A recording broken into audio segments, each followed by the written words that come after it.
Hey, welcome back everybody. We're going to go into day 8 of our Mirthwood guide and walkthrough.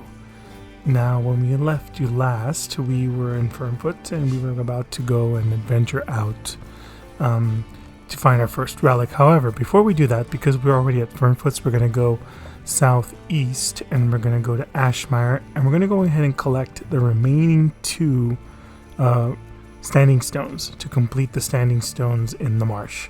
So if you don't know where the standing stones are, you can follow me here on my screen and you'll see I'll get to them. They're right southeast of Fernfoot. So now the 2 remaining standing stones, one of them is northeast of Ashmire, not southeast of Fernfoot. So northeast of Ashmire, there's 1 standing stone. Be careful, there's a lot of Siltlurkers around here and they're rather easy to kite and kill with the bow. As you can see, all you have to do is just wait for them to get close to you, then you just roll past them and keep shooting them. So obviously this is possible because I have my hardwood bow, and as you remember, our last episode we got the Recurve Bow, so it's going to be even easier once we upgrade that. However, because I'm already here, I might as well go do what I need to go do, which is on my way to Ashmire. I'm going to stop and farm iron ore. Why? Because like I said before, I need it, and I want to make sure that I'm grabbing everything I can. Here I ran into an abandoned house, and it's chock full of goodies, so I suggest you look inside and peruse through their barrels and their crates. So once you've gone ahead and picked up what you want to pick up, we're going to go and find the second standing stone. So remember, the first one is across the river on the left-hand side. So there's 2 on this side. The first one is northeast of Ashmire. We're here north of Ashmire, so we just travel east, and we're going to run into it. It's easy to miss in the dark, so I recommend coming in here in the morning, in the daytime, just because it's a lot easier to see. At night, it has this purple dark hue that makes it really difficult to discern rocks and that kind of stuff. Even iron is hard to see a little bit unless you're used to seeing those particular nodes. So there's the second standing stone, so that leaves just 1 more. And the last standing stone is going to be south of Ashmire in that little area that I pointed out on the map. And we'll go there right now. But first we're going to make a pit stop in Ashmire. And the reason we're going to stop is we're going to try to pick up a contract. There's a contract on the wall that we can pick up. And that's going to just be handy to have in our back pocket because we're going to have to make a lot of money very soon. Alright, with that being said, we'll go ahead and pick up our contract to kill the Siltlurker Stalker. He's found to the northwest of Ashmire. If you want to go kill him now, we're going to kill him in a later episode. So now I just go around and pick up some trout because why not? Then I'm heading out south through the town, and you're going to run into 2 Siltlurker that are around here in this area. Take care of them if you want. If not, run past them. I'd rather take care of them. They're a bit of a nuisance, and since they attack so fast, you'll be hard-pressed to do what you need to do in this area because not only are we getting our 3rd standing stone, we're also picking up the diagram for a new weapon for those melee folks. So after taking care of this Siltlurker, I go a little bit down south and I'll find the next Siltlurker I have to take care of. The standing stone's right there. You can see on the mini-map I'm showing to you exactly where I am, and I'm going to go ahead and take it. That's standing stone 3 out of 3. So now we can go back to the standing stones in the marsh and get our next skill card. You can see there from that chest, that's where I grabbed the new melee weapon I was telling you about. So with that we get a new skill card, and that's helpful for getting more from animals. So if you get meat, you are more likely to get meat plus the pelt, which can be turned into leather for selling. So there it is. We went ahead and completed the standing stones in the marsh, and we're going to head on over back home. So alright, next part of our journey is to go ahead and go north and find that second artifact. But first I'm going to go ahead and do 2 things. First, I'm going to upgrade my pickaxe, and I'm going to go get an iron pickaxe, and I'll show you why in a little bit, why this is so important. So the iron pickaxe allows you to collect both limestone and to destroy large boulders, which give you a ton of stone. So that's the 2 things we need it for. The limestone not so much, but the other one is important, and I'm going to go ahead and upgrade my bow to a recurve bow. So now much more damage, I have an iron pickaxe, I'm feeling good. The next step for my leveling up process is to go after the steel pickaxe. So I don't want the steel axe. The steel axe allows me to chop those logs, but I don't need more hardwood, and I can get more hardwood. It only saves me a little bit of time, and I don't care so much about that. So the steel pickaxe is actually the last upgrade we will need. The steel pickaxe allows me to mine silver and gems, and that's it. That's the whole shebang. So the last bit you'll need in order to progress through in the game and pretty much be able to beat the main story is there. If you're going to keep crafting and building up your farm and all that stuff, then yeah, you need more. So here's a weapon I picked up, the swamp stick. Pretty decent damage, and it only requires hardwood and iron, which you should already be able to get. Compare that to, you know, the other swords we've gotten, which require steel and all this other stuff and silver. So yeah, if you want to craft the swamp stick, you know, go right ahead. I'm gonna go with my Recurve Bow, and I'm gonna go. I said that really awfully. Recurve Bow. I'm going to go with my Recurve Bow and go up north and get the next Varin artifact. Before I go, I want to make sure I'm well provisioned and I'm rested up, you know, full health, full food, full stamina, etc., etc. And then I leave always some iron and some charcoal cooking while I'm away. Now, obviously, I'm going to be gone longer than what this time takes to cook, but it doesn't matter. You don't want to be wasteful of your time. So we're going north. We haven't gone north yet, and so I'm just going to deck myself out and prepare to travel, right? The path is really easy. You just follow your farm path north, but what I do want you to do is to venture off a little bit towards the left of the path once you get to this point where I'm on. So it curves around. Don't curve around, just keep following it. And the reason I want you to do that is because you're going to run into a couple of things. You're going to run into some feathers, and you're going to run into some enemies that you can fight, but more importantly, we're going to run into a shrine. And so I'll show you what that looks like right now. Here's another one of Bramble's musings. You can go ahead and pick that up before we go north.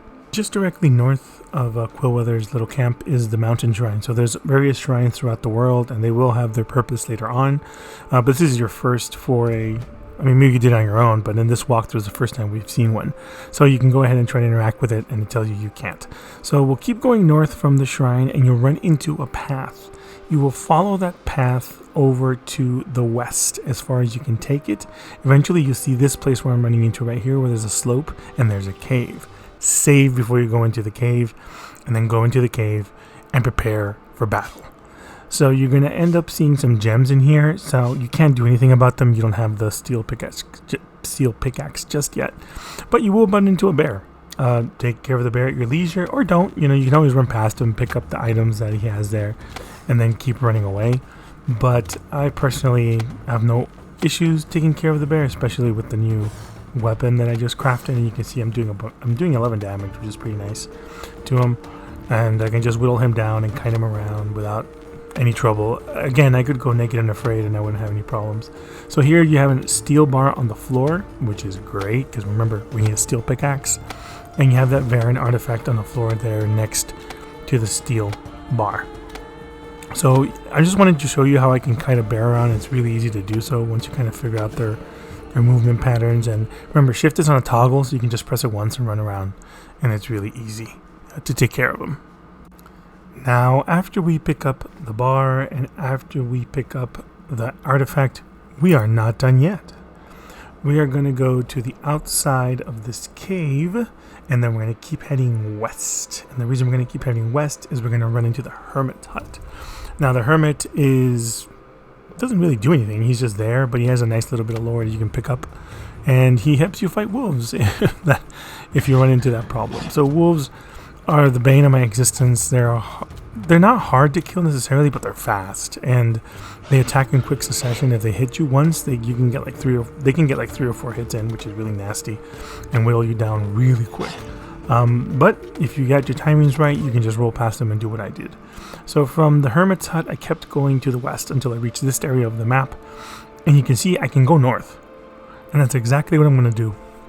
I'm going to head up north until I reach this area that requires an iron pickaxe to go through, which is why I had you craft it before we went. This is a large boulder which provides a bunch of stone when taken down. Now along the way I picked up some hardwood, I picked up some iron ore, I killed some wolves. Like, I'm just showing you bits and pieces of this so I don't spoil too much, but go north.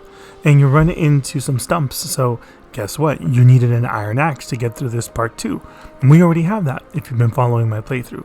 So I took care of the boulder and I took care of the stumps, and I keep going north. So as you head north, prepare yourself for battle. You're going to run into a bear, and you're going to want to kite him to the little valley if you are an archer, and just shoot him down. Eventually you can bring him back up and take care of him. For this, you get the diagram of the Winter's Bite, one of the strongest swords in the game, but it needs a bunch of silver to craft. And we can't craft silver just yet. We need the steel pickaxe. But here you notice the problem. I messed up when I left home. I forgot to store my charcoal. Now I have extra charcoal. So I went ahead and dropped the cotton to be able to pick up the silver barb just because I want it. It's not time to leave just yet. When you come down from that little area, you're going to head to the east now. Above, there's a little path you can see. You can go east. So take that little path and you'll find some hardwood. And you'll find some enemies to kill. And you'll find other stuff there. But I wanted to show you was this chest. So I took care of the wolf. There's a chest here that contains, contains more things that you can sell. A rusty iron sword, and you can find another feather. And so those are always good to pick up. And now we're going to go back up the hill. This is where the cave was, where we got the artifact. And here, we're going to go meet this guy and steal his painting and sell it if you want. Cook if you need to. We are going to rest. We're going to go a little bit north. You're going to pick up some stuff in Window Rock. So in Window Rock, I can get a feather, which is great, right? We're picking those back up again. We're up to 4. We're going to grab more of Bramble Quillworthy's books here, rest. And now directly to the south of our friend with the painter is the 3rd standing stone for the Foothills. So remember, we found 2 of them way on the other side of the map, and I told you we would get the 3rd one later on. Well, here it is. This is the 3rd one. And we want to go back eventually and get those so we can get another skill card. So here's a Winter's Bite. You can see it requires silver and steel, but it's pretty damn strong. And there's our next goal, which is to get the steel pickaxe. Now, the steel pickaxe requires steel, which to me right now, I've been mining a bunch of iron every time I go out. So I have enough iron to craft steel, and that's what I want to do. I'm going to get up to 10 steel bars. But I have a problem. I'm broke. So I'm going to go into town and sell everything that I don't need. And I am going to go to the blacksmith and check out how much a steel kit would cost.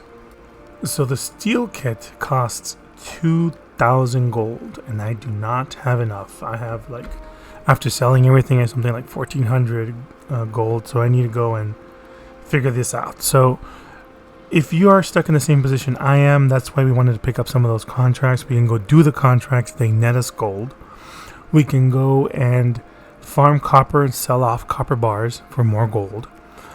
But you can also go and sell food. So fishing is a good source of revenue. You can go and just fish, find a lake and fish, cook those fish and sell them off, and they run about 35-40 gold for each plate. If you've been saving most of your trout, like I have, that's why I go and I pick up things as I'm walking by them and eat them. I've been saving most of my trout.